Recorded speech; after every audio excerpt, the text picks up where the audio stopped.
Take four. Yeah, that. Tuesday, August 24th, it's Tech Tuesday. And we've been talking in Grant's Sound Advice, tip of the Grant Sound Advice coffee cup to you, or Grant's Sound Advice, as you may.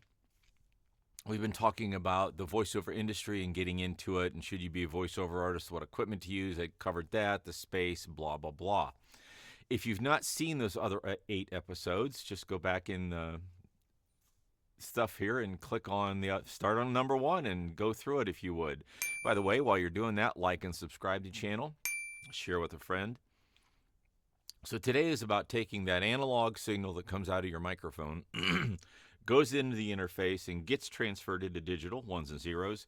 It dumps it into the computer, but it's got to have somewhere to go. You can't just record and your computer will magically do it. I'm on a PC.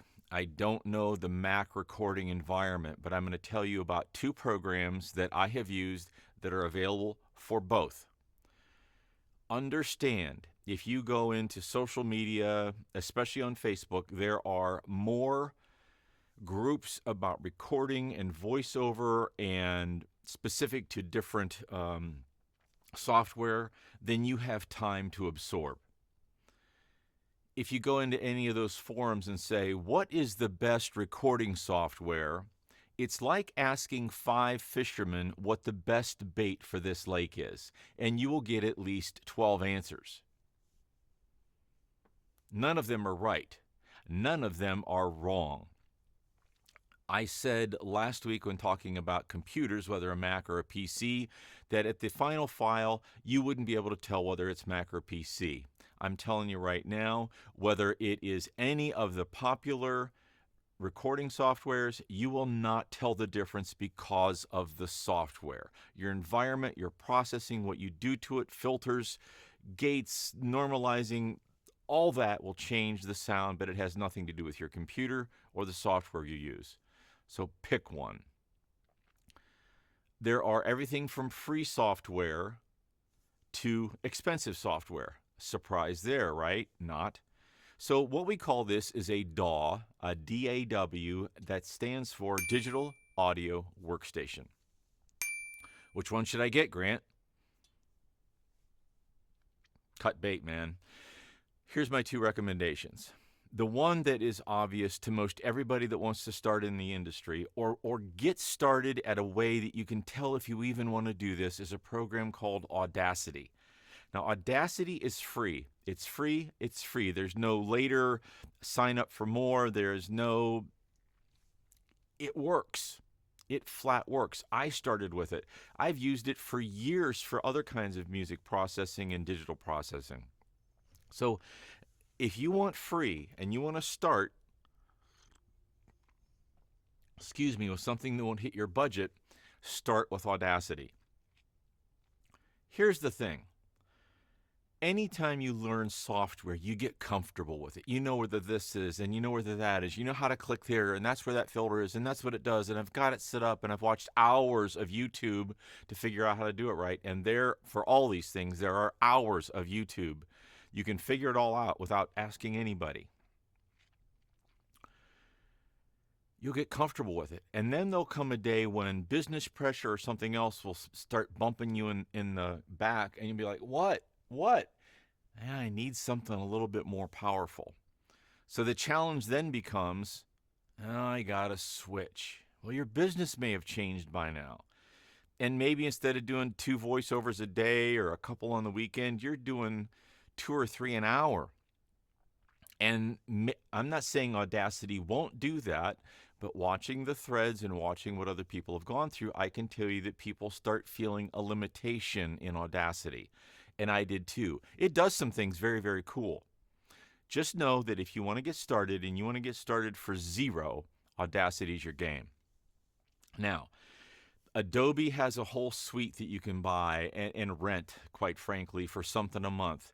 And I mean, I'm not even going to try to mention them all because I don't know them and they're fine. I see artists that make a lot of money using all of them. The one I chose to go with is a program called Reaper. And I'll try to put a link to both of these down in the comments. Reaper is a free program to start, but it is not a free program to use. Neither is it really expensive. I believe you get 60 days for free because what they want to do is make sure that you've gotten enough time to play with it and make sure you use it. It is probably one of the most powerful programs I've ever seen as far as customizing and making it do what you want it to do, and you want your click on this button to do that, and I want it to do something else. You can customize all that. It's called Reaper, just like it sounds. There are two people on the internet, I will put their names in the comments, that have just the most amazing YouTube videos. You can go watch Booth Junkie or Kenny Joya, and Booth Junkie has a whole series of this is how you set up Reaper for VoiceOver. I went through this, and that's how mine is set up, and it works great. I've customized it a little bit since then, and Kenny Joya has more video than you probably have time to watch. I don't know how either one of them do what they do and create these videos. After 60 days or 90 days, I forget what it is, Reaper is like $60 and you own it. It's not $60 a year. You own it for $60. So it's really advantageous, I think, to go with Reaper. I like it. It works on both the Mac and the PC. There's all kind of filters and effects and all things that you can do with both of them. But you need to use something and get started with it. I'm always a little reticent to start a program like Adobe Audition or not Audition, Adobe whatever it is. Yeah, maybe it is the Adobe Audition. Big expensive programs that are like $30-$40 a month to rent, or a couple $100 a year to rent. And if you ever have to stop paying that for some reason, you're out of business, and now you're backtracking.